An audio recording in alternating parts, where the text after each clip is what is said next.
Vamos abrir as nossas Bíblias na carta de Paulo de 1 Timóteo, capítulo 6, a partir do verso de número 3, eu vou fazer a leitura usando a versão King James. Diz assim o texto: se alguém ensina falsas doutrinas e não concorda com a sã doutrina de nosso Senhor Jesus Cristo e com a teologia que é segundo a piedade, é arrogante e nada compreende, todavia delira em questões e controvérsias acerca de palavras. Dessa atitude brotam as invejas, brigas, difamações, suspeitas malignas, batalhas constantes entre aqueles que têm a mente corrompida e que são privados da verdade, os quais imaginam que a piedade é fonte de lucro. De fato, a piedade, acompanhada de alegria espiritual, é grande fonte de lucro. Porque ingressamos nesse mundo sem absolutamente nada, e ao partirmos daqui, nada podemos levar. Por isso devemos estar satisfeitos se tivermos com o que nos alimentar e vestir. No entanto, os que ambicionam ficar ricos caem em tentação, em armadilhas e em muitas vontades loucas e nocivas que atolam muitas pessoas na ruína e na completa desgraça. Porquanto o amor ao dinheiro é a raiz de todos os males, e por causa dessa cobiça, alguns se desviaram da fé e se atormentaram em meio a muitos sofrimentos. Porém tu, ó homem de Deus, foge dessas ciladas e segue a justiça, a piedade, a fé, o amor e a constância e a mansidão. Combate a boa batalha da fé. Toma posse da vida eterna para a qual fostes convocado, tendo já realizado boa confissão diante de muitas testemunhas.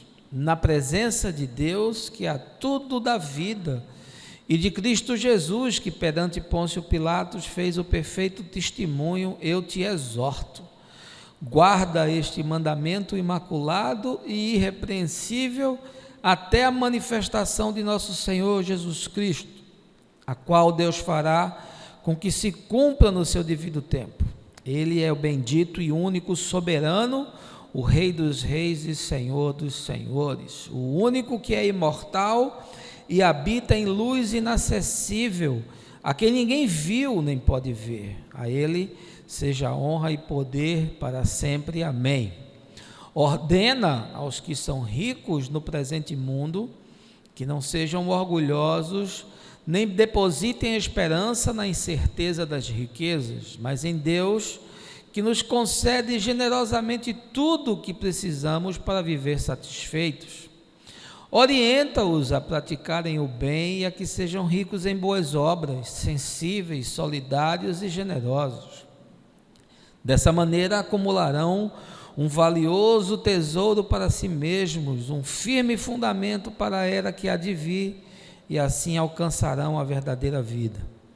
Timóteo, guarda o tesouro que te foi confiado, evitando as conversas inúteis e profanas, assim como as elucubrações sem fundamentos que muitos chamam de saber.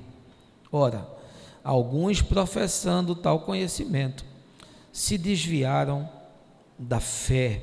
A graça seja convosco. É um texto maravilhoso do nosso brother, amigo Paulo, que eu tenho convicção que essa manhã vai servir de inspiração para aquilo que nós queremos meditar, e vai mexer aí com você, com os seus valores, com os seus princípios, e quem sabe vai lhe desafiar, e a você que me assiste, a um viver completamente diferente a partir de hoje, de tal forma que o texto ganhe propriedade, alargue a sua consciência e lhe provoque, e lhe desafie a vivê-lo e encarná-lo como verdade no chão de cada dia, sem o qual o texto é texto e a letra é morta.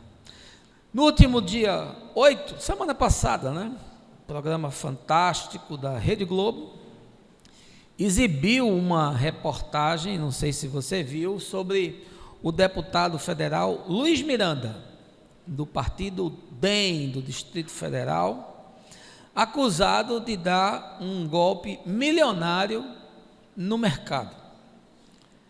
Miranda, que é considerado um sucesso nas redes sociais, durante o período em que viveu nos Estados Unidos, postava vídeos ensinando como ganhar dinheiro facilmente com investimentos que prometiam lucros elevados. Segundo a reportagem, que entrevistou 25 pessoas, o deputado tornava os interessados em seus próprios sócios, em negócios suspeitos, e em 100% dos casos que foram levantados, todos perderam muita grana. A reportagem também afirmou que Luiz Miranda deu um outro golpe no mercado, só que em 2008, quando criou a empresa Fit Corpus, uma clínica de estética que chegou a vender muitas franquias pelo Brasil. A Fit Corpus sofreu proibição do Conselho Federal de Medicina do Distrito Federal de exercer suas atividades por estar com ao menos 26 ações na Justiça, realizadas por franqueados, por sócios, por pacientes e por ex-funcionários. Pois bem, nos tempos em que o Miranda morou nos Estados Unidos, ele chegou a ter nada mais, nada menos que 4 milhões de seguidores na internet. Em seus vídeos, atraía interessados, investidores, eu não sei se eu não deveria chamar assim de patos digitais, né? Afirmando o seguinte, preste atenção, qualquer um pode ter uma casa na Miramar, é só querer, é uma decisão. E olha que eu não sou o cara mais inteligente do mundo, é que eu aprendi que o meu dinheiro pode trabalhar para mim. Imagina você ganhar 180 mil dentro de casa, com seus filhos, com seus amigos, tomando uma cerveja, botar 180 mil no bolso, fazendo simplesmente, absolutamente nada. E para comprovar que esse homem tinha sucesso, e para alimentar também o apetite, né, dos seus seguidores, Miranda postou nessa época um vídeo onde ele comprava um carro de luxo numa concessionária em Miami pela bagatela de R$1 milhão. Ele postou a compra ao vivo. E segundo o Fantástico apurou, o deputado vendia cursos online e teve entre janeiro de 2017 e julho de 2018, 18 mil alunos que pagavam regularmente R$ 1.200, ou seja, só de cursos ele recebeu aí em 18 meses 21,6 milhões de reais, além de outros negócios que fazia, convencendo as pessoas a serem seus sócios, onde ele comprava e vendia produto nos próprios Estados Unidos e elas tinham uma participação. Você já se sentiu atraído por alguma proposta nas redes sociais que promete que você vai ganhar muita grana? Você já foi abordado com isso? Você já comprou algum desses cursos online, desses gênios do marketing digital, ou participou de algum congresso de final de semana que promete uma revolução em sua vida financeira? Você que me assiste aí, já aconteceu com você? Olha, eu conheço gente séria, inteligente, com ótima formação e com um bom emprego, que investiu algumas dezenas de mil reais com o objetivo de virar a sua vida financeira pelo avesso. É uma tentação, ou não é? É possível a gente resistir a esse tipo de apelo? O mercado diz, suba no lugar mais alto. O coach afirma: supere os seus limites. O escritor infere: vença os seus gigantes. O influenciador digital aconselha: não há limites para você. E num tempo onde é preciso sobreviver, onde só os melhores parecem ter oportunidades, onde o emprego está desaparecendo e os robôs ocupando as vagas que eram disponíveis, quem não quer ganhar grana com uma nova receita de bolo? Um novo mapa do tesouro? Ou com uma fórmula de sucesso? Na sociedade de consumo, onde praticamente tudo pode ser comprado, quem não quer ter dinheiro para satisfazer apetites desmedidos e sonhos da realeza? Mas qual é o motor que faz essa engrenagem funcionar? Você já se perguntou? Vaidade, ambição, desejo de poder, luxúria? Provavelmente todas essas coisas e outras mais, porque, como bem disse o apóstolo Tiago, cada um é tentado pela sua própria cobiça, que o atrai e seduz. Diante de um cenário tão complexo, há de fato questões que eu penso que nós precisamos analisar. Por exemplo, que tipo de tensões se instalam na alma do indivíduo que vive constantemente debaixo de pressões para se superar, para ir além do já alcançado, para galgar mais conquistas? Será que isso faz bem à existência humana? Uma relação conjugal sobrevive nesse contexto? Filhos podem ser criados dessa forma? Deus pode ser buscado e pessoas podem ser cuidadas com algo dessa dimensão ocupando a sua agenda? Será que há um limite para as nossas realizações? Um lugar onde se chegue, no qual é possível dizer: estou satisfeito? Na sociedade das múltiplas possibilidades, seria bom estabelecer aonde se deve ir e quando é imprescindível parar. Você me responda, e você que me assiste, estaria disposto a ser uma pessoa comum, com uma vida comum, fazendo coisas comuns? Isso lhe satisfaria? Como disse o pensador, o simples é o contrário do fácil. E essa manhã eu queria tocar nesse assunto. Queria provocar você a pensar, a analisar, a refletir e quem sabe a mudar completamente o seu plano de vida, mas não queria fazer isso sem antes lhe convidar a um momento de oração. Baixa aí a sua cabeça, feche os seus olhos. Pai, nós estamos sendo esmagados por esse rolo compressor de tantos apelos, de tantos chamados, de tantas seduções, vinda de todos os lados, para que a gente cresça, para que a gente empreenda, para que a gente enriqueça, para que a gente conquiste. E é algo tão assustador, e é algo tão avassalador, que muitos têm ficado doentes, e outros tantos têm gasto energias imponderáveis naquilo que jamais poderá produzir paz e bem na vida. Portanto, essa manhã, diante da Tua palavra, com o nosso coração quebrantado e a nossa mente atenta a tudo que o Teu Espírito quer nos transmitir, nos chegamos nessa casa de adoração para buscar a Tua face, ouvir a Tua voz e realinhar os nossos caminhos. É isso que eu te peço, com o perdão dos nossos pecados, em nome de Jesus. Amém.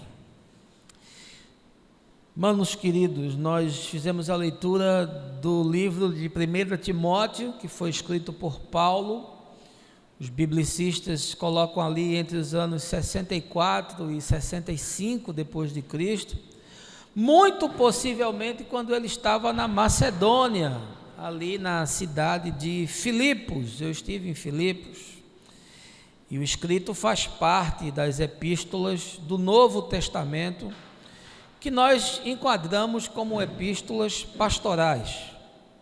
Carta de Timóteo foi direcionada para esse discípulo de Paulo, que acompanhava ele desde a sua segunda viagem missionária. Na verdade, ele era mais que alguém mentoreado por Paulo, ele era como um filho, e naquele momento se encontrava pastoreando a igreja de Éfeso.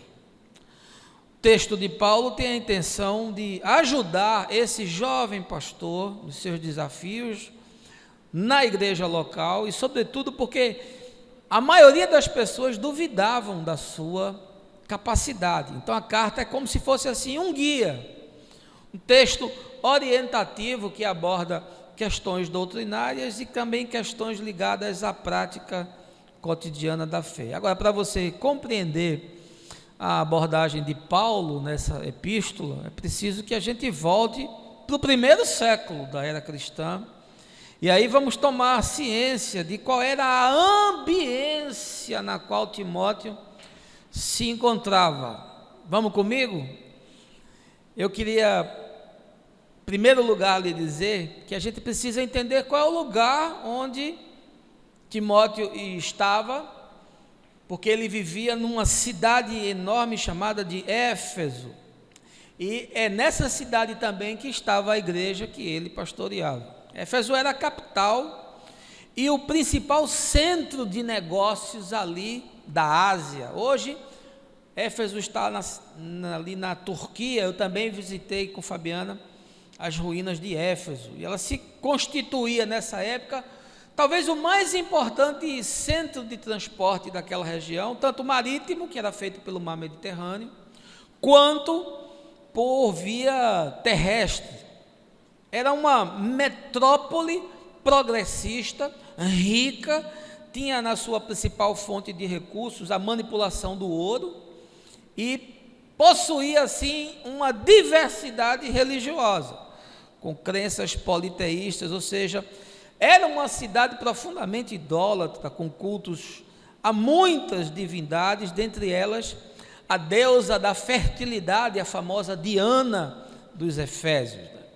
Quando Paulo visitou a cidade em sua terceira viagem missionária, ele encontrou ali uma sociedade explicitamente decadente moralmente, e um povo acometido de uma grave cegueira e pobreza espiritual, não obstante, curiosamente, o nível cultural ser excelente, sobretudo por conta de que aquela gente sofria a influência do helenismo grego.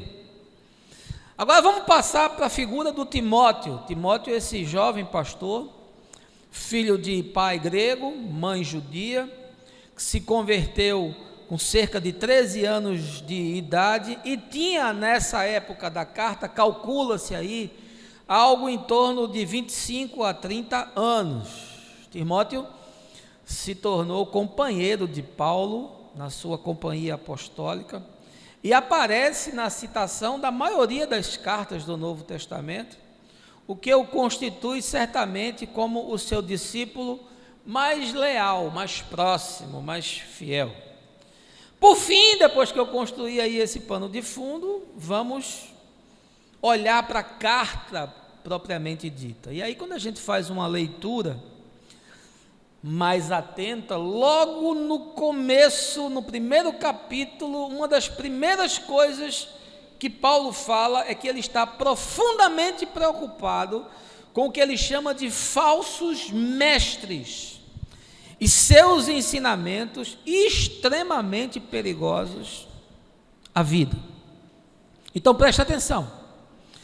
Timóteo, como esse pastor, estava enfrentando uma grande luta naquela metrópole. Calcula-se que Éfeso à época tinha cerca de 250 mil habitantes. É muita gente para o mundo antigo, possuía uma sociedade que estava profundamente influenciada por todo tipo de pensamento pagão, e algumas dessas pessoas acabaram se chegando à igreja, nela tiveram uma experiência de conhecer as verdades do Evangelho e estavam começando a caminhar. Eu não sei se você sabe, mas boa parte da literatura do Novo Testamento, ela foi produzida em reação à invasão de falsos ensinamentos nas primeiras comunidades cristãs.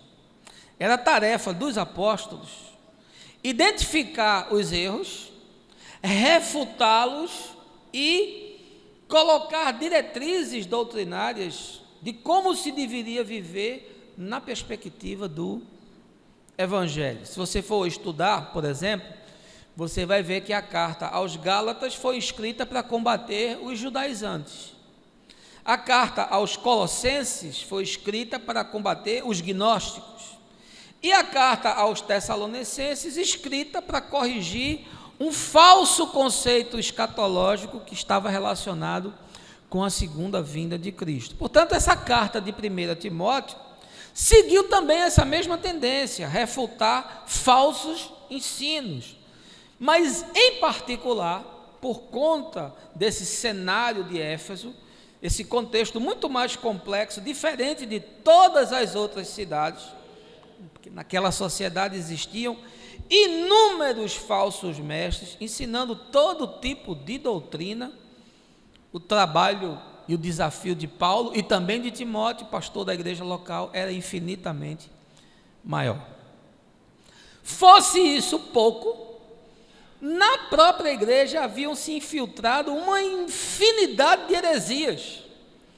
Paulo chega a ponto de falar no texto sobre fábulas, sobre genealogias intermináveis e questões irrelevantes e controversas. Quando você vai para 2 Timóteo, o apóstolo ainda é muito mais explícito. Ele trata a respeito desses falsos mestres, dizendo que eram homens que se ocupavam de seduzir mulheres e eram pessoas corrompidas de mente e réprobos quanto à fé. Agora pense comigo. Imagine um grande centro urbano com uma cultura efervescente, com gente que está ávida por novidade, com gente que está ávida por oportunidade, que gente que está buscando de todas as formas se sobrepujar, se sobressair, se superar, enriquecer.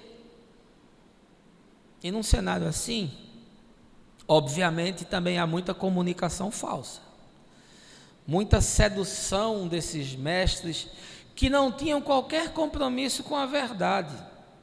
Havia ali, por exemplo, o ensino dos sofistas, que eram mestres gregos, que usavam da retórica para construir um tipo de pensamento e para vender uma ideia, sem que tivesse qualquer compromisso com a verdade, mas apenas com essa construção mental elaborada. Haviam os epicureus, haviam os estoicos, haviam os céticos, haviam os cínicos, haviam os nicolaítas, haviam os gnósticos, haviam os judaizantes, ou seja, era um caldo de informação girando em torno das pessoas, cada uma determinando uma tendência, cada um apontando um caminho, cada uma propondo uma alternativa de vida.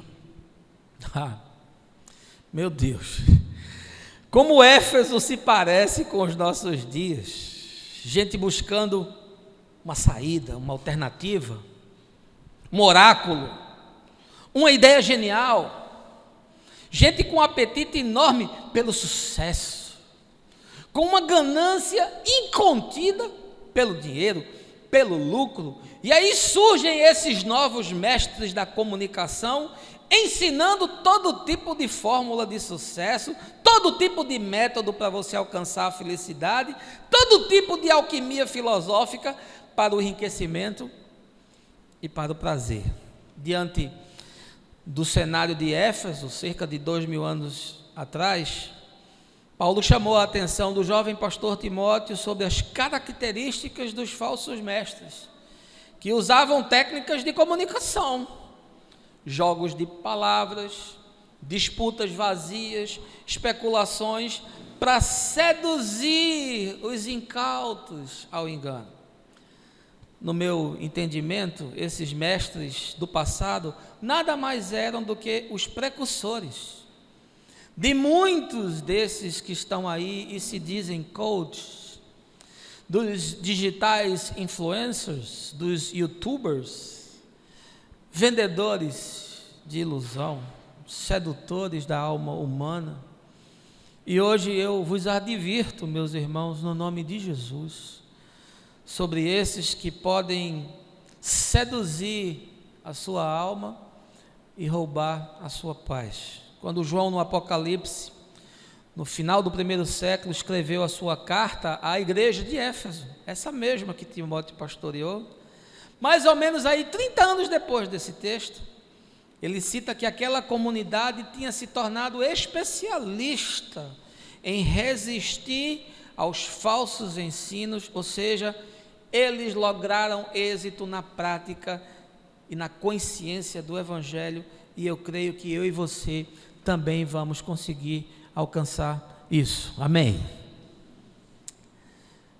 Quanta loucura eu tenho visto nesse tempo. Quanta gente correndo, sabe-se lá atrás do quê? Quanta inquietação, quanta insatisfação, quanta angústia, quanta frustração. Quantos intermináveis são os decepcionados. E aí eu vejo os mestres desses dias, eu vejo os auditórios lotados de gente gritando para se superar. Outro dia eu vi um vídeo com milhares de pessoas, aí o cara ficava e todo mundo e você fica pensando que é um culto neopentecostal, mas não é. Gente recitando mantras, repetindo palavras,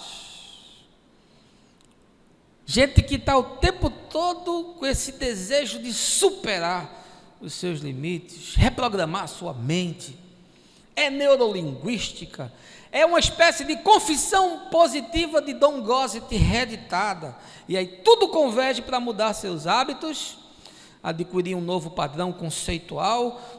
Tudo visa levar você a vencer, a vencer, a vencer, a vencer, a vencer, a vencer e a vencer. Agora imagina o cara que não consegue vencer. E quantos você acha que vence? São milhares de mestres ensinando como você ficar rico. É a comunicação de massa alcançando as pessoas em todos os lugares, de todas as classes, com todo tipo e nível cultural. É a rede como propulsora para você vender o seu produto, para você vender o seu serviço. Eles lhe ensinam como criar uma startup, como ser um empreendedor, como catapultar os seus negócios, como multiplicar os seus talentos, como investir seus recursos, e vai, é uma overdose de informação. E aí o cara compra o curso, o cara faz download, o cara faz uma assinatura virtual, ele divide no cartão de crédito, ele se inscreve no congresso, ele paga pela palestra, ele compra o livro, ele lê as apostilhas, ele assiste o PowerPoint, ele ouve o podcast, ele acessa pelo computador, pelo tablet, pelo celular, pelo som do carro. É uma espécie de lavagem cerebral, porque ele quer avançar, ele quer ir ao lugar mais alto. E aí o guru disse a ele que ele pode, que ele é capaz, que o céu é o limite. E o cara se empolga, ele fica enfeitiçado. É como uma droga, é como um alucinógeno.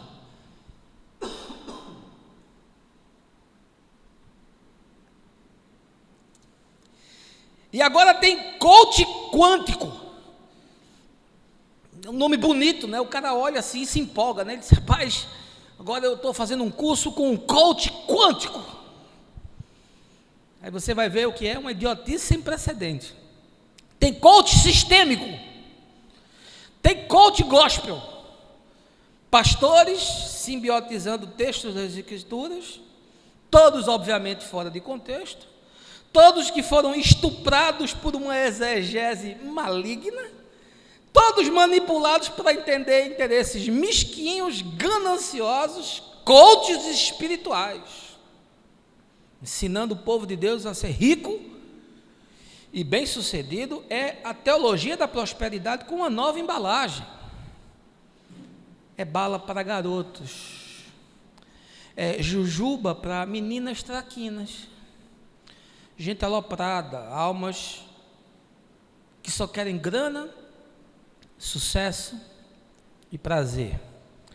Certo mesmo estava o poeta Carlos Drummond de Andrade ao afirmar: o cofre do banco contém apenas dinheiro. Frustra-se quem pensar que lá encontrará riqueza. Como é que você está diante disso? Você também quer ficar rico? Você também quer superar os seus limites? Você já foi abordado por um coach, por um influencer? Você tem um amigo que entrou nesse negócio e está aí vociferando no seu ouvido: cara, você tem que fazer isso. Você também quer reprogramar a sua mente? Você também quer subir até o lugar mais alto? Eu não sei se você consegue perceber o sofisma, o engodo, o engano, a sedução sutil, sofisticada, o canto da sereia, o sussurro da serpente para você comer desse fruto, para injetar na sua alma essa droga, para você se envenenar com esse tipo de ensinamento e se tornar uma pessoa angustiada, ansiosa, frustrada, com pânico, se sentindo sempre incapaz e se perguntando: por que é que Deus não lhe ajuda? Por que é que Deus não muda a minha vida? Por que é que Deus não resolve o meu problema? Por que é que Deus não me faz rico? Você está vivendo isso, meu irmão? Você está querendo escalar essa montanha? Pois essa manhã talvez eu lhe desestimule a isso. Porque Paulo desestimulou Timóteo e disse a ele: olha, ensina outra coisa, porque essa moçada de Éfeso está encantada com falsas doutrinas e com falsas verdades que foram simbiotizadas por esses alquimistas que trazem um conteúdo que vai provocar só destruição. Eu queria voltar ao texto, né? A mensagem, como de costume, é expositiva. E aí eu quero ver num contexto muito parecido com o nosso, recortado de arquétipos existenciais muito próximos a nós, como é que Paulo ensinou Timóteo a enfrentar esses desafios do seu tempo, combater falsos mestres e falsas doutrinas. Perceba que 2000 anos se passaram, mas a sedução da alma humana ainda é feita da mesmíssima forma. Que corrompe o indivíduo ainda são as mesmíssimas coisas.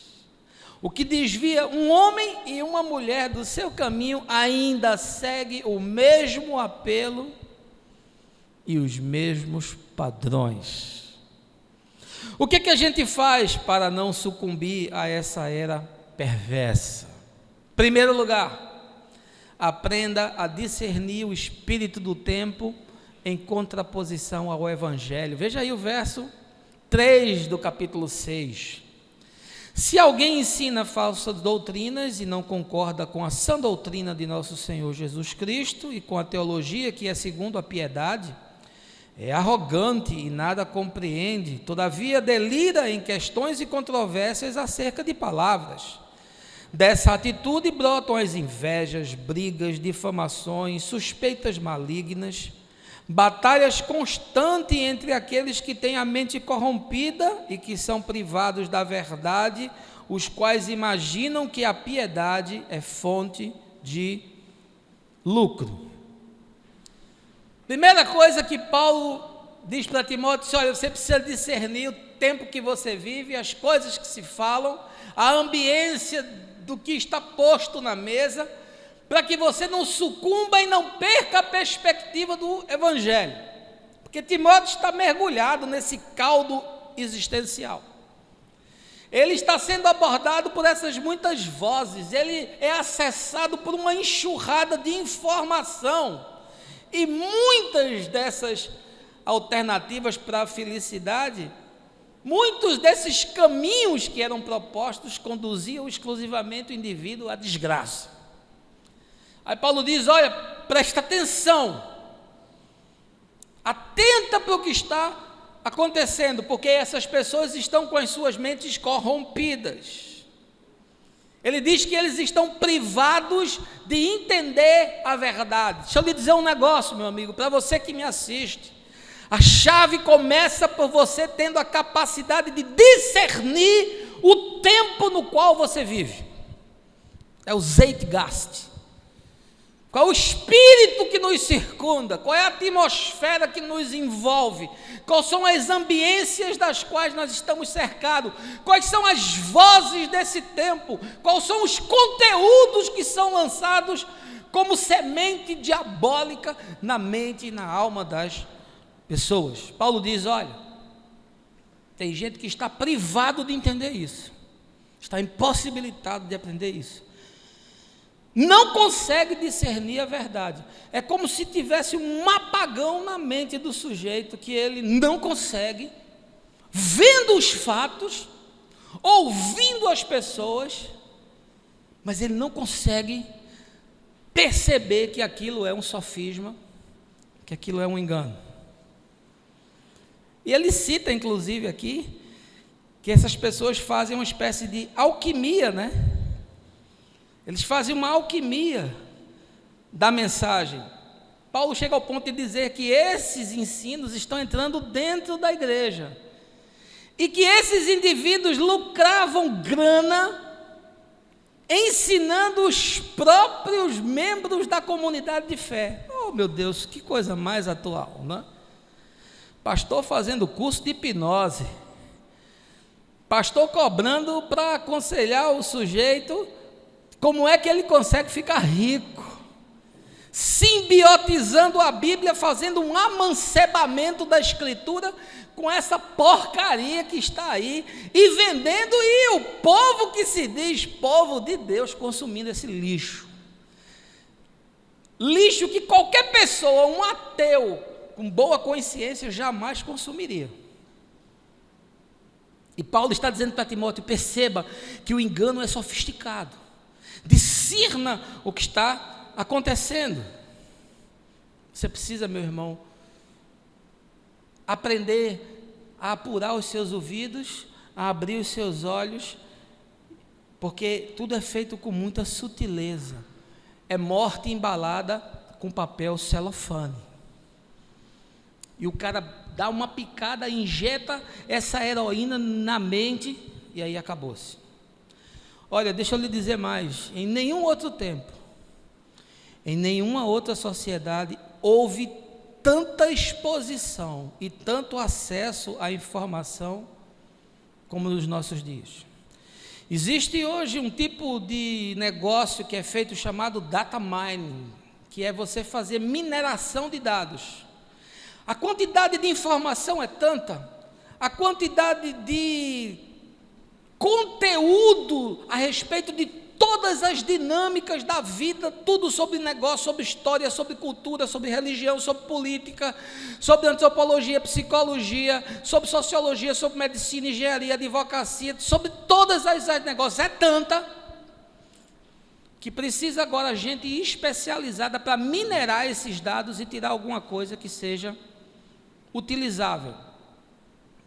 Diz que nós não somos mais a sociedade da informação, nós somos agora a sociedade do design, porque informação tem demais. Mas informação por informação não serve para coisa nenhuma. O cara precisa pegar essa informação e trabalhar, manipular e a partir dela construir algo que tenha valor. É a sociedade do design. E essa quantidade de informação chega na sua vida. E pelo fato de existir muita informação, não quer dizer que essa informação preste. Que, como diz o velho ditado, nem tudo que reluz é ouro. Como diz meu irmão Marcinho, pode até ser ouro, mas não é ouro 18. Olha, você consegue filtrar o que chega para você no seu Zap, no seu Insta, no seu Facebook, no seu e-mail, pelas infovias digitais? Você consegue filtrar isso? Você consegue discernir quando um apelo, uma informação, um conhecimento, uma voz, uma mensagem é fake? E é fake não no sentido de não ser verdade, mas de ser uma pseudo-verdade que vai contra tudo aquilo que Jesus ensina no Evangelho. Você consegue discernir isso? Você consegue perceber isso? Olha, o Evangelho é o nosso vértice. Paulo diz que Jesus é a pedra angular, é o fundamento, é a nossa base, é a nossa segurança.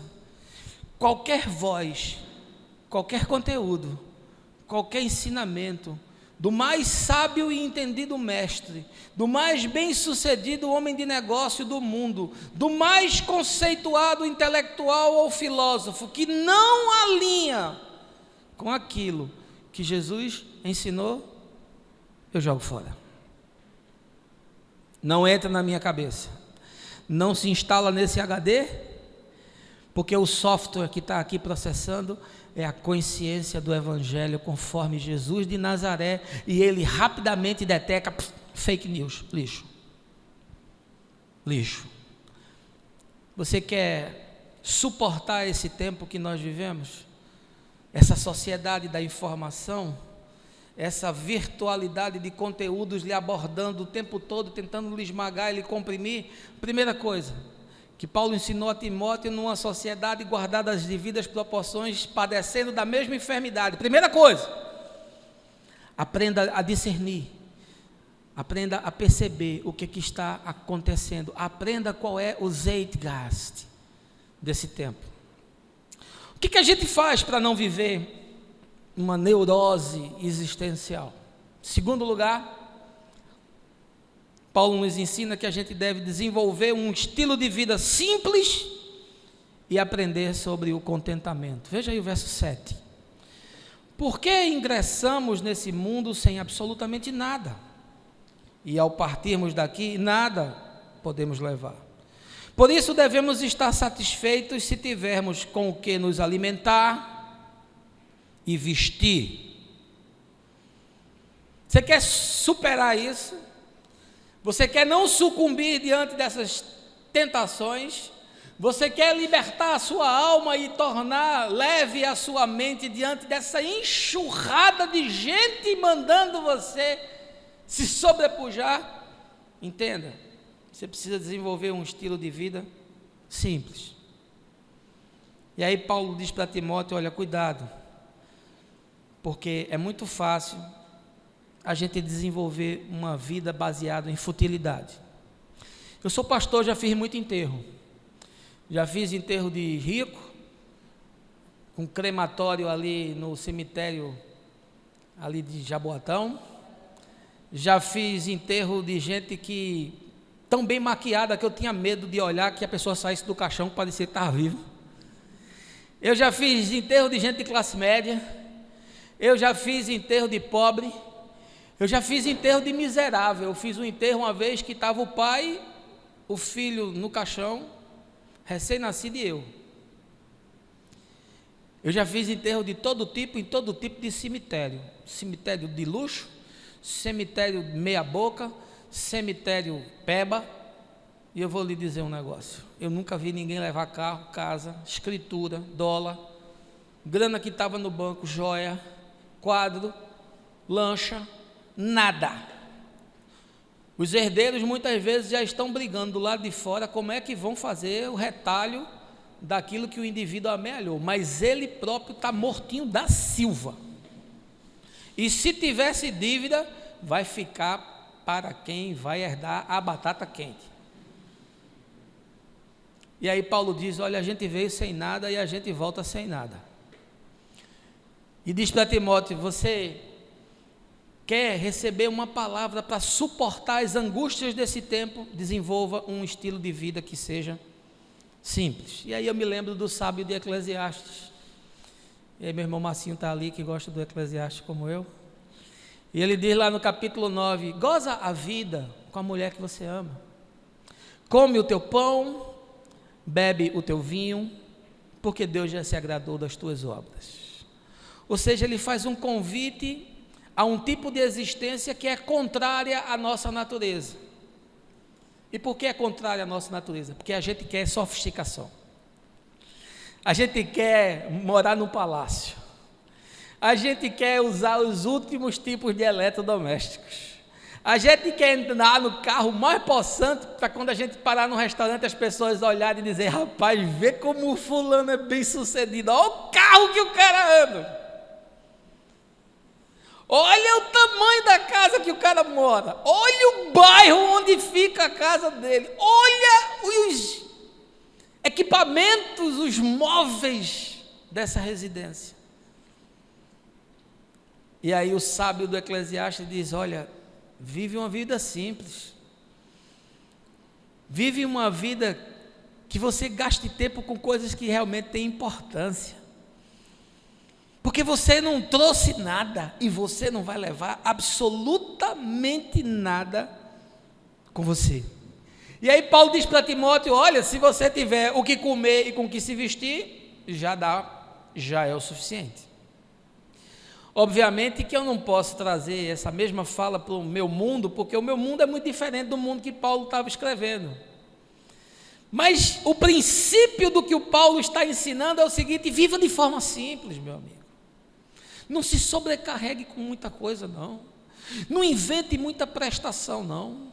Não se afunde no cartão de crédito, não. Aí o cara, para comprar um apartamento de 150 metros, de 200 metros, de 300 metros, e ele só tem a mulher e um filho, mas ele quer morar num lugar que ele faça Cooper para sair da sala e chegar no quarto. E porque ele quer dizer que ele mora no melhor, no must da cidade, na torre. E aí o cara perde a sua alma, ele perde a sua vida, ele perde as suas energias, ele perde a sua saúde para conquistar aquela torre. E aí quando ele conquista aquela torre, às vezes ele perdeu a família, ele perdeu os filhos, perdeu a saúde, vai gastar tudo que ele ganhou para pagar os médicos e o psiquiatra no consultório tomando ansiolítico para dormir de noite, porque ele ficou surtado. Viva com pouco.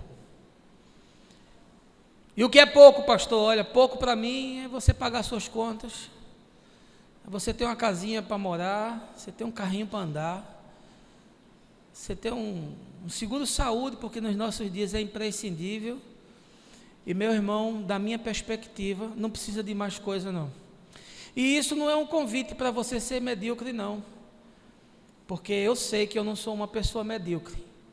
Eu sei que eu poderia ser 100 vezes o que eu me tornei, mas eu fiz uma opção. Eu tomei uma decisão na minha vida e não estou disposto a voltar atrás dela por nada. As pessoas vivem correndo atrás de conseguir amelhar coisas, e aí fazem isso porque colocaram na sua cabeça que você tem que ser um campeão, você tem que ser o primeiro, você tem que ser o mais forte, você tem que ser o mais inteligente, seus filhos têm que ser o mais bonito, você tem que andar no melhor carro, você tem que morar na melhor casa, você tem que se sobressujar, você tem que vencer o gigante, você tem que vencer as dificuldades. E aí o sujeito vai, levanta com isso, acorda com isso, vive com isso, dorme com isso, e se ele não consegue, ele é um desgraçado, ele é um frustrado, a vida não tem mais sentido. E quantos estão tirando a vida por conta disso? Porque não tem uma lancha. Aí o cara compra a lancha e não tem dinheiro para pagar o prático que fica lá, custa uma fortuna, o cara fica lá parado para você dar 2 voltas no mês. Eu sei porque eu tenho um amigo que tem e diz para mim que não aguenta pagar. E você se frustra porque você não viaja todo ano para a Europa, porque você não pode usar roupa da marca, porque você repete vestido. Ah, quanta mulher que diz para mim que se tornou amargurada e frustrada porque repete vestido. Meu Deus, se a minha mulher fosse desse jeito, eu estava lascada, já tinha pulado do prédio. As pessoas ficam doentes porque não conseguem, elas se esgotam, elas se esvaem, elas ficam ansiosas, ficam deprimidas. Aí Paulo diz: olha, pouco é necessário, Timóteo, se tu tiver o que comer, com o que se vestir, tá bom, Timóteo, porque você não trouxe nada, não leva nada. Ensina para as pessoas que a melhor coisa da vida é você aprender a viver com simplicidade. Paulo disse: é o remédio. Isso é o remédio que combate essa desgraça. E aí cabe aqui uma pergunta: você está satisfeito? Você está satisfeito com o que você tem? Ou você está eternamente insatisfeito? Você consegue um negócio e já quer outro. Você compra um apartamento de 80 metros, aí quer um de 200. Você compra de 200, você quer um de 400. Você tem um carro, aí você quer um mais poderoso. Você compra o mais poderoso, você quer o mais poderoso ainda. E você nunca se satisfaz. E aí eu lhe pergunto: quanto que é necessário para satisfazer você? Quanto que é necessário? Quanto que tem que ser feito? Até onde tem que ir para você dizer: pronto, agora eu estou satisfeito? Epicuro, o filósofo grego, diz: aquele que melhor goza a riqueza é aquele que menos necessita dela. Quanto que é necessário? Para você que está chateado aí porque você não conseguiu o que seu vizinho conseguiu, o que seu primo conseguiu, o que seu irmão conseguiu, o que seu pai conseguiu, e você está chateado, você está frustrado, você não chegou onde o seu chefe chegou, onde o chefe do seu chefe chegou, e aí a vida ficou amarga, insípida, insossa, porque você estabeleceu um padrão tão alto que ninguém pode chegar. O que a gente faz para não se tornar um glutão de devorar coisas? Terceiro lugar, Paulo nos ensina que a maior riqueza que nós possuímos são valores e não coisas. Veja aí os versos 9, 10, 11 e por último o verso 6. Verso 9: no entanto, os que ambicionam ficar ricos caem em tentação, em armadilhas e em muitas vontades loucas e nocivas, que atolam muitas pessoas na ruína e na completa desgraça, porquanto o amor ao dinheiro é a raiz de todos os males, e por causa dessa cobiça, alguns se desviaram da fé, e se atormentaram em meio a muitos sofrimentos, exortações aos homens de Deus. Tu, porém, foge dessas ciladas, segue a justiça, a piedade, a fé, o amor, a constância e a mansidão. Agora o verso 6, de fato, a piedade acompanhada de alegria espiritual é grande fonte de lucro. Paulo diz: olha, grande riqueza é você ser, é muito mais importante do que você ter. A maior riqueza que você possui, meu amigo, são valores que se introjetaram na sua mente, desceram para o seu coração e reverberam como prática existencial na vida e nos encontros humanos que você tece. Isso é a grande riqueza que você tem, não são as coisas, porque correr atrás de coisas é uma grande armadilha. Pena que tem gente que só descobre isso no final da vida, depois que ele gastou tudo o que ele tinha de capital relacional, capital físico e emocional, capital espiritual. O sujeito consumiu o que de fato tinha valor para adquirir aquilo que não valia coisa nenhuma. Ah, quanta gente eu vi ganhar o mundo e perder a vida. Quantos eu já vi? Quantos empresários eu vi que destruíram família, destruíram saúde, saíram destruindo tudo e crescendo, e crescendo, e crescendo, e crescendo, e crescendo, e ficando maiores, mais importantes, mais ricos, mais poderosos e mais miseráveis. Mas eles, desgraçadamente, não perceberam isso. E os que perceberam, já perceberam tarde, quando algumas coisas eram impossíveis de ser recuperadas. Quanta gente perde o limite. Qual é o limite? Quanto basta? Qual é o limite para a gente parar? A gente que se entrega numa busca desenfreada, gente que fica irreconhecível. Você encontra com o indivíduo, ele não é mais a mesma pessoa, se tornou aquele sujeito arrogante, aquele sujeito inatingível, aquele sujeito fútil, esvaziado de qualquer valor que produza significado na vida. E para fazer isso, o cara despreza os filhos, o cara despreza os pais, o cara arrebenta a família, o cara esquece de amigos da infância, o cara deixa de ouvir pastor, conselheiro, gente que tem sabedoria para confrontar e para dizer: rapaz, você está entrando no caminho de morte, você vai seguir uma estrada que essa estrada só produz desgraça. Mas ele quer mais, porque o coach disse que ele tem que ser mais, porque o influencer diz que ele tem que ambicionar mais, porque o youtuber disse que ele pode ter mais. Ele quer mais. Ele quer mais, é uma droga. Ele quer conquistar, ele quer um carro maior, ele quer uma roupa mais cara, ele quer viajar mais, ele quer ir para restaurante chique, ele quer luxo, ele precisa de mais, e para mais é preciso trabalhar mais, ganhar mais para pagar mais. Mais. E aí Paulo diz o seguinte: você quer desgraçar a vida de um indivíduo? Faça ele amar o dinheiro. Ele não está falando que ter dinheiro desgraça a vida. Ele está dizendo que amar ao dinheiro. Porque quando você ama ao dinheiro, você se torna idólatra. O dinheiro é um objeto de culto. O dinheiro, se você não sabe, é uma potestade espiritual chamada mamon. É uma potestade. Há um ente espiritual que manipula tudo aquilo que diz respeito a dinheiro. Por isso Jesus disse que era impossível você amar a Deus e amar mamon. Você servia a Deus e servia a mamon. Ele está falando que isso é uma potestade espiritual. Você já entendeu isso? Não. Que essa luta é uma luta espiritual. O sujeito pensa que esse desejo, essa sede, essa angústia de querer ganhar, de querer juntar, de querer amontoar, é uma coisa normal. Não, meu irmão, isso é uma coisa espiritual. Você que não sabe. Você que não discerne que tem uma potestade em cima disso. Qual é o motivo de guerra entre as nações? Qual é o motivo de competição entre as empresas? É por valores?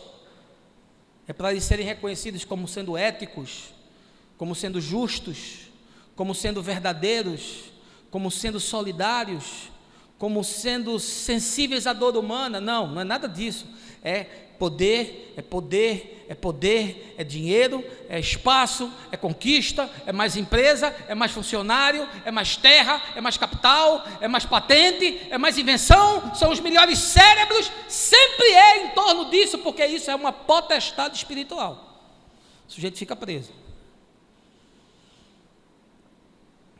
E aí o Evangelho nos chama a gente se esvaziar das coisas e se encher do Espírito, se encher de valores. Esses valores que ele fala aí,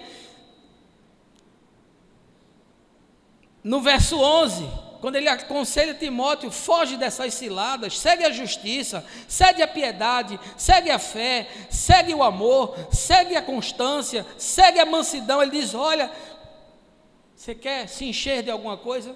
Se encha de valores, se torne um homem de valores, se torne uma mulher de princípios. Coloque um conteúdo na sua alma, no seu coração, que não pode ser despedaçado pelas intempéries da vida. Aí muda a bolsa, o cara perde milhões. Aí muda o mercado, o cara perde milhões. Aí o governo sanciona uma lei, o cara perde milhões. É por isso que na depressão de 30 nos Estados Unidos tanta gente se suicidou, porque de repente quando deu o crash da bolsa, o cara era milionário e acordou miserável, ele disse: eu não aguento, é melhor morrer. Amar o dinheiro desgraça a vida, desgraça a vida. Você precisa se encher de valores. Quais são os teus valores? Albert Einstein diz, né? Torna-te um homem de valores e não um homem de sucesso. Você é um homem de valores, você é uma mulher de valores. Os teus filhos aprendem o que com você? Aquele livro Pai Rico, Pai Pobre, que ensina o menino a ganhar dinheiro. Foi isso que teu pai te ensinou a ganhar dinheiro? E só te ensinou isso? Se você acha que é só isso que você tem que deixar para a herança dos teus filhos, que tristeza, meu irmão. Mahatma Gandhi diz: há riqueza bastante no mundo para as necessidades do homem, mas não para a sua ambição. Quarto lugar, o que é que a gente faz para não perder o verdadeiro alvo na vida?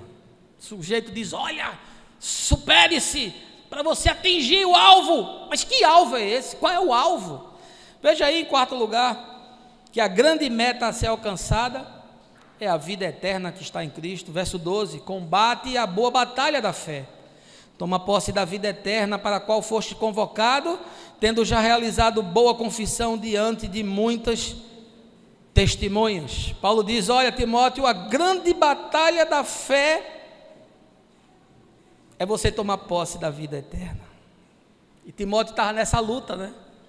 Timóteo estava em meio a esse enfrentamento. Timóteo estava lá lutando com os mestres de Éfeso. Timóteo estava vendo a comunidade ser infectada por esse vírus, e todo tipo de heresia está chegando no coração e na mente das pessoas. Ele estava no meio de uma luta. Qual é a tua luta? Qual é a tua luta? Você levanta na segunda-feira de manhã para lutar contra o quê? Qual é a tua luta? O empresário luta contra o governo, né? Porque o governo quer acabar com ele. Tanto imposto, é tanta coisa que esmaga o empresário que ele luta contra o governo. O governo é o nosso melhor e maior sócio, dono de quase toda a nossa capacidade de produção. Você está lutando contra o quê? E Paulo diz para Timóteo: olha, Timóteo, combate um bom combate, te aproprie de lutas que valham a pena. E diz: porque você já fez a devida confissão. Você já fez a sua confissão? Quando as pessoas olham para você, elas conseguem ler Jesus em você? Porque tem gente que cita a Bíblia, né? Sabe versículo decorado, sabe tudo, ele sabe o capítulo, ele sabe o livro, ele sabe a teologia, ele já leu os institutos, ele leu Calbart, ele leu Wayne Gruden, ele leu todo mundo, ele sabe tudo, só que ele não vive nada. Você faz a boa confissão. A boa confissão é aquela que você fala com a boca e vive com a vida. Que as pessoas não percebem que há uma contradição entre o discurso e a prática. E aí Jesus disse: porque onde estiver o teu tesouro, ali também estará o teu coração. A sua confissão de fé é compatível com isso. Os seus combates são compatíveis com isso. O seu coração está nessas coisas, nos bons combates, nos valores mais excelentes, numa vida com simplicidade. São essas coisas mesmo. Que desgraça, essa tal da teologia da prosperidade. Foi uma das coisas mais perversas das quais a igreja se tornou vítima. É um embuste existencial, porque sabe qual é o grande motor da teologia da prosperidade? É esvaziar a eternidade. Paulo diz: olha, Timóteo, você tem que correr atrás daquilo que de fato tem valor, você tem que combater atrás daquilo que tem valor, você tem que gastar a sua vida e todos os seus recursos e todos os seus dons e talentos e todos os seus dias em busca daquilo que tem valor. E o que é que tem valor? Aí Paulo diz: é a vida eterna. Aí vem a teologia da prosperidade e diz: não, porque as pessoas agora não querem mais a vida eterna, elas querem o paraíso aqui e agora. Então o sujeito ele não está nesse caminho, sofrendo, caindo, todo esfolado, mas ele levanta, aí Deus ajuda, aí ele vai, e aí ele encontra em si mesmo contradição, mas ele luta contra o pecado, ele enfrenta os adversários de natureza espiritual, ele enfrenta esse mercado que quer tornar você um campeão, um vencedor, um sujeito que só almeja coisa, ele vai, ele está lutando, ele está tentando, aí chega uma teologia e diz, não. Deus quer que você seja rico, Deus quer que você seja muito bem sucedido, você não pode passar depressão, você não pode ficar doente, você é cabeça, você não é cauda. Aí o cara diz, rapaz, é isso mesmo, o paraíso é aqui, o paraíso é agora, eu quero um Deus que me torne próspero agora, eu quero um Deus que resolva meus problemas agora. Você não quer um Deus, meu amigo, você quer um Harry Potter, você quer um mago para transformar os seus problemas, você quer uma divindade para você fazer um pacto e ela planar a vida. Deixa eu lhe dar uma notícia trágica, esse Deus não é o Deus de Israel, e não é o Deus que encarnou em Jesus, é Mamon, é outra divindade. Se você quer um Deus para fazer essas coisas por você, saia daqui hoje, tenha decência, tenha coragem. Você que me escuta, deixe de ser safado, sem vergonha, deixe de ser cretino. Eu estou rindo para você, para amenizar o peso da fala.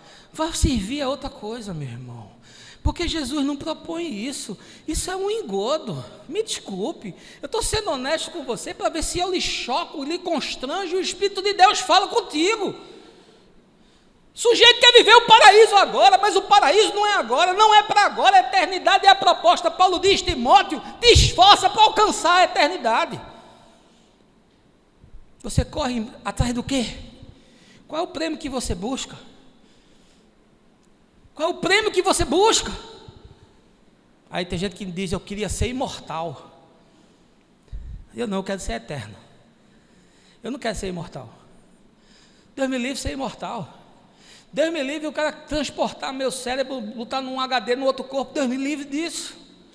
Não, porque a morte é uma libertação. Você não entendeu isso ainda? A morte é um presente para que eu me encontre com Deus e encontre o meu propósito e o meu significado de ser.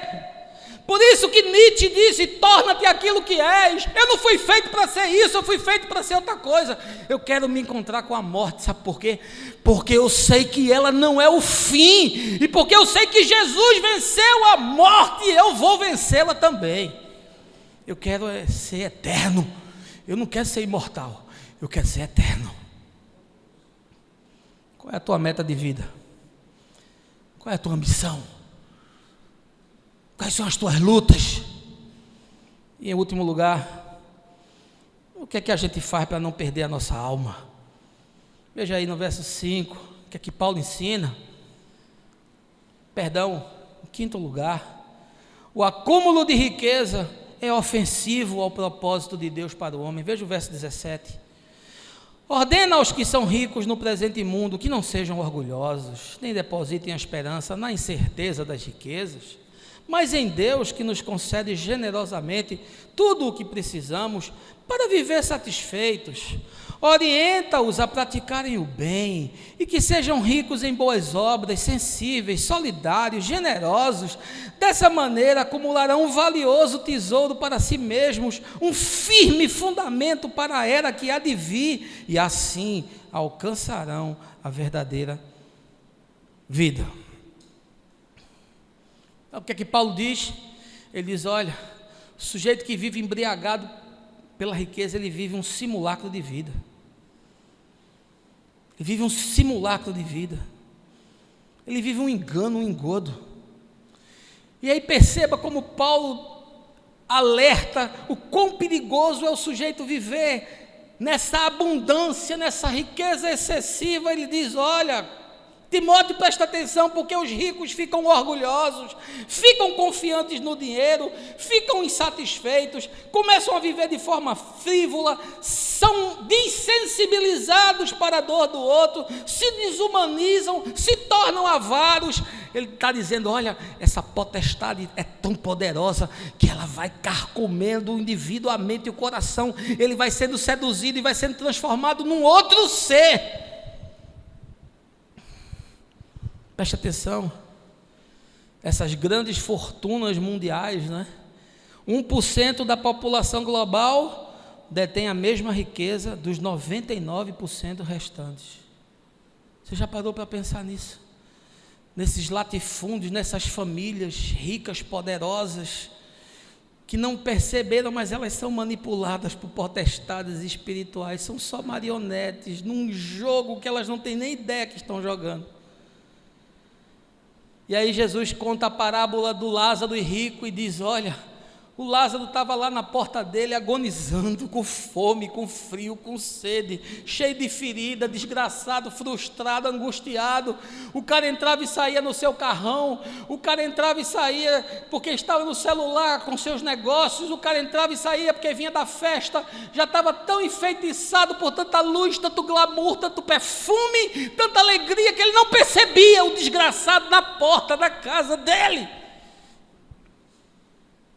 E aí quando ele morre, e ele se encontra com Abraão, e Abraão diz para ele, olha, agora não tem mais o que fazer não. Você teve todas as oportunidades de se tornar gente, cara, mas você estava embriagado, você estava teleguiado, sua mente se consumiu, seu coração se dessignificou, você nunca percebeu a desgraça, a miséria que estava com uma oportunidade na sua porta para você se tornar gente. Dai e dar-se-vos-á, disse Jesus. Você sabe o que é que eu creio? Eu creio que Deus não tem o propósito de tornar ninguém rico. Ninguém, nenhuma pessoa. Essa é a minha crença. Eu não acredito que Deus tenha o propósito de tornar ninguém rico. Aliás, eu vou dizer mais. Eu acho que a riqueza é ofensiva a Deus. Ofensiva. É uma ofensa contra Deus. No mundo de miseráveis, num país de miseráveis, numa sociedade de miseráveis, o sujeito que é bilionário, ele é ofensivo a Deus, ele não entendeu nada. Ele não entendeu coisa nenhuma ainda do qual é o desejo de Deus. Jesus disse, dai e dar-se-vos-á. Dê e eu lhe dou, dê e eu lhe dou, dê e eu lhe dou. Esse é o princípio, Quanto mais você der, mais eu lhe dou. Quanto mais você distribuir, mais eu vou lhe abençoar. Porque quando a gente ouve aquela parábola dos talentos, né? A gente pensa que talento é só pregar, cantar, ensinar, evangelizar. A gente acha que talento são coisas espirituais. Não, talento é tudo. É qualquer dom que você tenha, foi dado por Deus. Inclusive o dom de ganhar dinheiro. Eu tenho o dom de gastar dinheiro. Se você me der dinheiro, eu gasto, eu vou construir, empreender, tudo em prol do reino de Deus. Mas tem gente que tem um dom de ganhar dinheiro. E ele pensa que ele é o escolhido. Ele pensa que Deus olhou e disse, tu vai ser o cara, eu vou te fazer rico para tu viver na mamata, no Fausto, na esbórnia, para você se sobrepujar, para você morar no maior prédio, andar no maior carro, ter a maior lancha, jatinho, comer nos melhores restaurantes e depois você morre. Você acha mesmo que Deus é idiota? Que Deus é imbecil, que aconteceu um erro na linha de produção do céu, e aí um cara ganhou mais do que todos os outros? Não, é ofensivo a Deus, é ofensivo. Eu acredito que Deus dá dons a algumas pessoas para ganhar dinheiro, eu acredito, mas sabe para quê? Para ele distribuir, para ele ser um canal, para ele poder canalizar isso e ajudar pessoas, e empreender coisas que tenham significado, em ser um promotor de coisas que tragam justiça, paz, bem, verdade, solidariedade. Eu creio que as pessoas que são ricas receberam esse dom de Deus para distribuir e viver assim, viver bem, sim, melhor do que os outros, porque eu não sou comunista, eu sou distributivista, não sou capitalista. Eu acredito que o que se esforça mais tem mais, mas não que ele vai ter demais da conta em excesso, e o outro vai estar na sua porta pedindo esmola. Gosto muito daquele filme A Lista de Schindler, né? No final o cara olha para o relógio e diz, poxa, com esse relógio aqui eu podia ter salvo 3 vidas a mais. Olha para o carro e diz, poxa, com esse carro aqui eu podia ter salvado 10 vidas a mais. O sujeito foi transformado. os valores deles foram mudados, a mente foi ressignificada, ele começou a entender que o que tinha valor é coisa que a gente leva para a eternidade. O que é que a gente leva para a eternidade? A gente leva todos os relacionamentos que a gente construiu. Mas você não vai levar coisa nenhuma, não vai levar nada. A grande riqueza que a gente acumula na vida são obras de misericórdia, é bondade, é justiça, é amor. É isso que Paulo fala aqui no verso 18. Olha, preste atenção o que ele diz: orienta-os a praticarem o bem, que sejam ricos em boas obras, sensíveis, solidários e generosos. Paulo diz: olha, diz para os ricos que esse é que é o grande tesouro da vida. Miguel de Cervantes, escritor espanhol que escreveu Dom Quixote, diz: a riqueza não se mede pelos bens que se possui, mas sim pelo bem que se faz. Eu queria concluir, como de costume, eu estou estourado de tempo. Eu queria lhe dizer que há 31 anos atrás, aliás, há 31 anos atrás não, eu tinha 31 anos. Então, há 21 anos atrás, eu vivia naquele tempo das empresas.com, a internet acabava de explodir. O cara criava uma empresa na garagem de cara e ficava bilionário. O cara criava uma empresa na garagem e valia mais do que a GM. Foi uma coisa assim sem precedentes. Aquele início das empresas.com, e foi uma febre, e todo mundo correndo atrás de criar um negócio na internet, porque o cara criava e ficava milionário da noite para o dia. Os grandes investidores investiam milhões, bilhões de reais numa ideia. Ah, meu amigo, eu tinha 31 anos de idade, tinha acabado de deixar o mercado financeiro, peguei minha indenização, comecei a construir um software de uma empresa.com, e comecei a ir buscar investidor. Eu precisava de $1 milhão para fazer aquilo rodar, e você não tem ideia não, eu fiquei louco. Minha mulher é testemunha disso. Eu trabalhava 16, 17 horas por dia. Eu chegava em casa feito um farrapo humano, eu comia, deitava, com 2 horas eu acordava e não conseguia dormir, porque a cabeça não parava, era um software girando, e aquele negócio dizia: você vai ser o maior, você vai ficar milionário, você vai ficar rico, a sua empresa vai ser famosa, você vai ser o cara, você vai poder comprar carro, casa, você vai andar de lancha, e aquele negócio me consumia, eu fiquei louco, e eu me tornei um workaholic, louco. Eu só me lembro da parábola de Jesus em Lucas: louco, essa noite vão te pedir a tua alma, idiota, e o que você tem vai ficar para fazer o quê? Louco. E eu consegui o investidor, acertamos tudo, $1 milhão, 1998, me lembro como se fosse hoje. E aí, na semana de assinar o contrato, de pegar a grana, e eu já estava endividado até o pé do cabelo, já tinha perdido o carro, já estava com o condomínio atrasado, luz para ser cortada, sem dinheiro para fazer feira. Pense numa situação desgraçada, mas eu ia pegar $1 milhão. Na semana que vai assinar, Jornal Nacional, estoura a crise da Rússia. Quem é empresário e tem minha idade lembra dessa crise mundial. E o investidor disse: olha, não é um bom momento para arriscar dinheiro, capital de risco, tem risco, mas não tanto, aguarda um pouquinho aí. E esse aguarda um pouquinho aí, meu amigo, me levou a viver mais de ano desempregado, numa situação dramática, numa angústia profunda e numa depressão que eu não queria sair da cama, sair a pulso para procurar emprego, porque eu queria ganhar o mundo todo.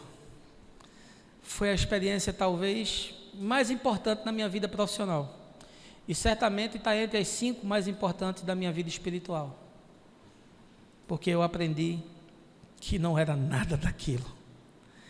E aí eu fiz uma opção na minha vida, de viver com simplicidade, de acumular valores, de usar os meus talentos e os meus recursos e a minha energia e a minha saúde em prol do reino de Deus e em ajudar pessoas e cuidar de pessoas e ministrar o evangelho para as pessoas.